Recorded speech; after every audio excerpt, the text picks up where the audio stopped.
मराठी भाषेच्या महत्त्वावर प्रकाश टाकणारा हा एक संक्षिप्त आढावा आहे. आता बघा, 27 फेब्रुवारीला साजरा होणारा मराठी भाषा दिन हा केवळ एक उत्सव नाहीये बरं का. थोर साहित्यिक वि. वा. शिरवाडकर अर्थात कुसुमाग्रज यांच्या जयंतीनिमित्त आपली भाषा, संस्कृती आणि आपल्या खऱ्या ओळखीची नव्याने जाणीव करून देणारा हा एक अतिशय प्रेरणादायी असा संदेश आहे. यातलं पहिलं महत्त्वाचं सूत्र म्हणजे आपला ऐतिहासिक आणि भावनिक वारसा. अहो, मराठी फक्त संवादाची भाषा थोडीच आहे, ती तर आपल्या आईची हाक आहे. संत ज्ञानेश्वर आणि संत तुकारामांची समृद्ध वाणी यात दडली आहे. आणि हो, छत्रपती शिवाजी महाराजांच्या पराक्रमाची ती एक धगधगती ओळखसुद्धा आहे. दुसरं म्हणजे या आधुनिक युगातला आपल्या भाषेचा प्रत्यक्ष वापर.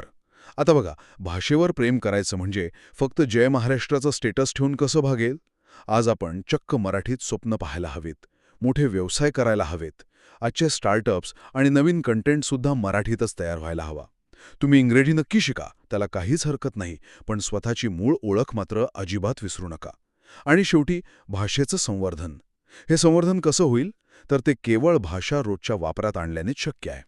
जर आपल्याला आपली संस्कृती आणि स्वतःचं अस्तित्व भविष्यासाठी टिकवायचं असेल ना, तर रोज मराठी बोलणं, वाचणं, लिहिणं आणि खऱ्या अर्थाने ती जगणं ही आजच्या काळाची सर्वात मोठी गरज आहे. थोडक्यात सांगायचं तर मराठी भाषेचा नुसता अभिमान बाळगण्यापेक्षा तिला आपल्या दैनंदिन जीवनाचा आणि प्रगतीचा सक्रिय भाग बनवणं हाच आपली संस्कृती जपण्याचा खरा मार्ग आहे.